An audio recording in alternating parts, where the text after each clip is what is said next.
Shalom Bapak Ibu Saudara-saudaraku yang dikasihi Yesus Kristus, selamat bertemu kembali dalam sapaan firman Tuhan buat kita hari ini. Kita masih terus mendengarkan firman Tuhan.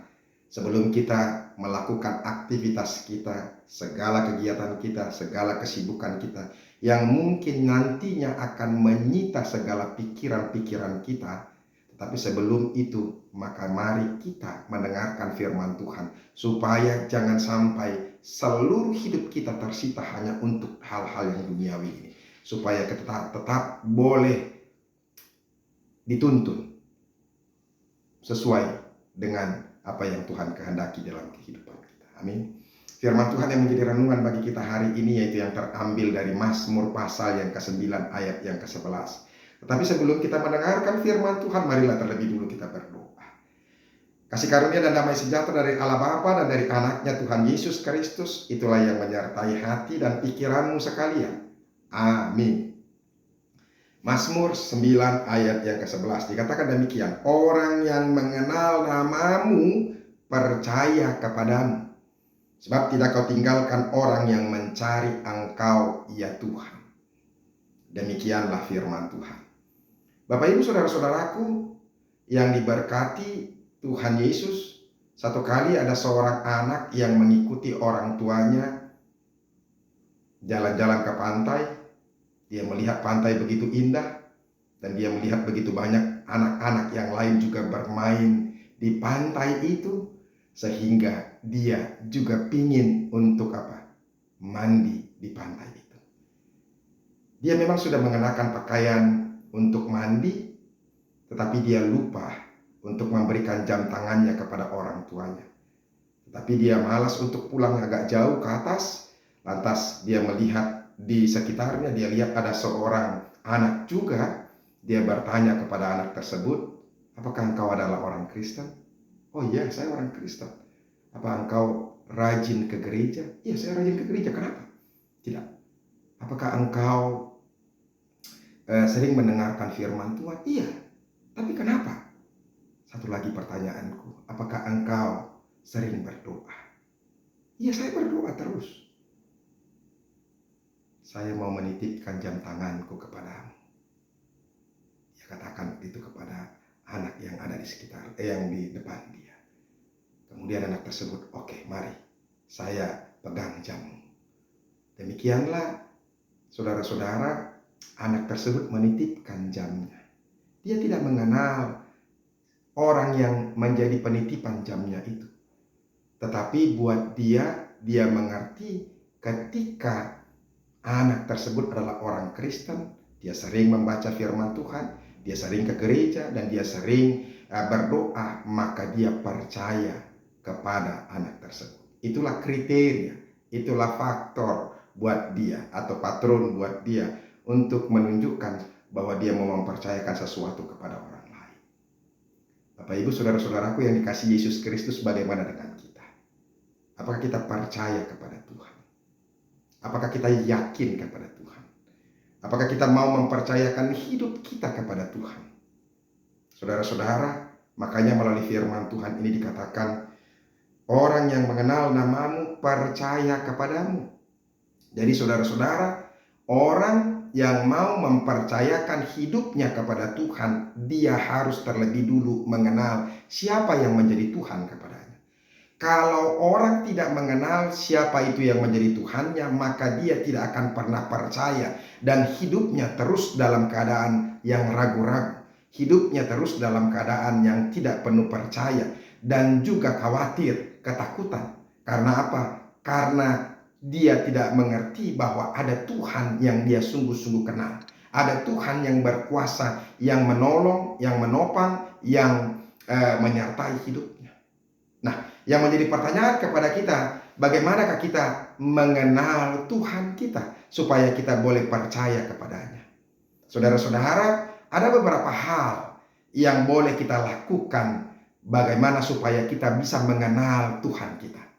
Yang pertama, kita mengenal Tuhan itu dari ciptaannya, dari alam semesta ini, dari langit dan bumi ini.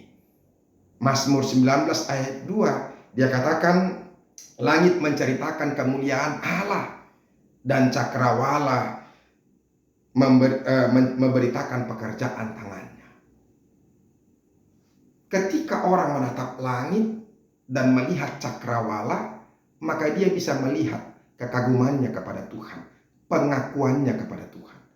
Sama seperti ketika kita melihat atau berada di pantai atau di tepi laut, yang kita bisa melihat laut begitu luas tanpa batas itu. Atau kita berada di atas gunung yang tinggi dan kita bisa melihat begitu indahnya pemandangan sekitar gunung itu. Dari atas itu kita lihat pandangan yang begitu indah. Maka saudara-saudara, langsung muncul kepada kita pengakuan, begitu luar biasanya Engkau Tuhan, begitu mulianya Engkau, begitu besarnya Engkau Tuhan. Aku bisa melihat ciptaan-Mu begitu luar biasa. Engkau Allah yang Maha Agung. Bapak Ibu saudara-saudaraku, ketika kita melihat begitu luar biasanya ciptaan Tuhan, maka kita mengakui dan kita bisa mengenal bahwa memang Tuhan itu ada. Yang kedua saudara-saudara, bagaimana caranya lebih spesifik kita bisa mengenal yang menjadi Tuhan kita, yaitu dengan kita mengenal Tuhan Yesus Kristus. Kita mengenal Tuhan kita hanya melalui Yesus Kristus dan firman Tuhan. Allah sering sekali memperkenalkan dirinya kepada manusia, kepada tokoh-tokoh yang ada di Alkitab. Tetapi sering sekali orang susah sekali untuk mengerti bagaimana mengenal Tuhan itu, karena dia berbentuk roh, dia tidak berwujud manusia, tidak bisa dilihat, tidak bisa diraba, sehingga dia sangat begitu jauh, sehingga susah sekali orang untuk melihat dan mengenal dia. Tetapi oleh karena kasihnya Tuhan sendiri, maka Tuhan melalui Yesus Kristus memperkenalkan dirinya sendiri, berada bersama-sama dengan kita. Yesus berkata kepada Filipus, barang siapa yang melihat Bapa, dia telah melihat aku. Melihat aku, barang siapa yang melihat aku, dia telah melihat Bapa. Artinya apa? Ketika Yesus, manusia boleh bertemu dengan Yesus, maka dia sudah melihat Tuhan itu sendiri. Dari mana kita tahu Tuhan Yesus? Melalui firman Tuhan yang kita dengarkan, yang kita baca. Makanya baca firman Tuhan terus, maka kita semakin akan mengenal Tuhan kita. Yang ketiga, dari manakah kita bisa mengenal Tuhan kita? Yaitu dari pengenalan secara pribadi kita. Tuhan akan memperkenalkan dirinya secara pribadi kepada kita melalui pikiran yang tenang, hati yang bisa merasakan bahwa Tuhan itu bekerja dalam kehidupan kita. Saudara-saudara, ketika kita benar-benar merindukan Tuhan dan menjauhi kejahatan, dan kita betul-betul ingin menjumpai Tuhan, maka Tuhan juga akan mau dijumpai oleh anak-anaknya. Oleh karena itu, ambil waktu dalam hidupmu. Ambil waktu yang tenang, waktu yang sepi, waktu yang hening, dan juga kita menjauhkan diri kita dari pikiran-pikiran yang jahat, dari pikiran-pikiran yang membuat kita susah untuk ditemui oleh Tuhan, maka kita akan bisa bertemu dengan Tuhan. Ambil waktu dalam hidupmu supaya kita bisa berkenalan dengan Tuhan. Oleh karena itu saudara-saudara, ketika kita mengenal Tuhan, maka hidup kita pasti akan apa? Penuh dengan keyakinan dan kepercayaan. Kita tidak akan pernah ragu-ragu lagi tentang hidup kita, tentang masa depan kita. Karena kita tahu, kita kenal sendiri bahwa Tuhan kita itu adalah Tuhan yang menyertai, menolong, dan memberkati kita. Sehingga ketika kita menjalani kehidupan ini, kita merasa tenang dan merasa nyaman dalam hidup ini. Ya, oleh karena itu, ketika kita mengenal Tuhan, maka kita tidak akan pernah takut dengan apapun. Kita akan mempercayakan hidup kita dan semakin berserah kepada Tuhan.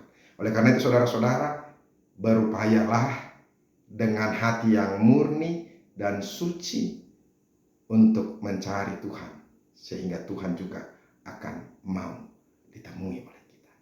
Tuhan Yesus memberkati. Amin. Terima kasih Tuhan untuk firman-Mu yang boleh kami dengarkan. Berkatilah itu, supaya kami juga sungguh-sungguh boleh semakin mengenal Engkau Tuhan. Berikan hati yang kudus, berikan hati yang suci melalui penebusan-Mu kepada kami, dan keinginan kami juga untuk menjauhi kejahatan, supaya kami juga boleh berkenan bertemu kepada Tuhan. Terima kasih Yesus, dalam namamu kami berdoa dan ucap syukur. Amin. Bapak Ibu Saudara-saudara, kita sudah dengarkan firman Tuhan. Tetaplah percaya kepada Tuhan dan carilah Tuhan sepanjang waktu, sepanjang hidupmu. Sebab firman Tuhan tadi berkata, sebab tidak kau tinggalkan orang yang mencari engkau ya Tuhan. Jadi ketika kita mencari Tuhan, tidak pernah akan Tuhan tinggalkan. Sampai ketemu besok. Teruslah mendengarkan firman Tuhan. Salam.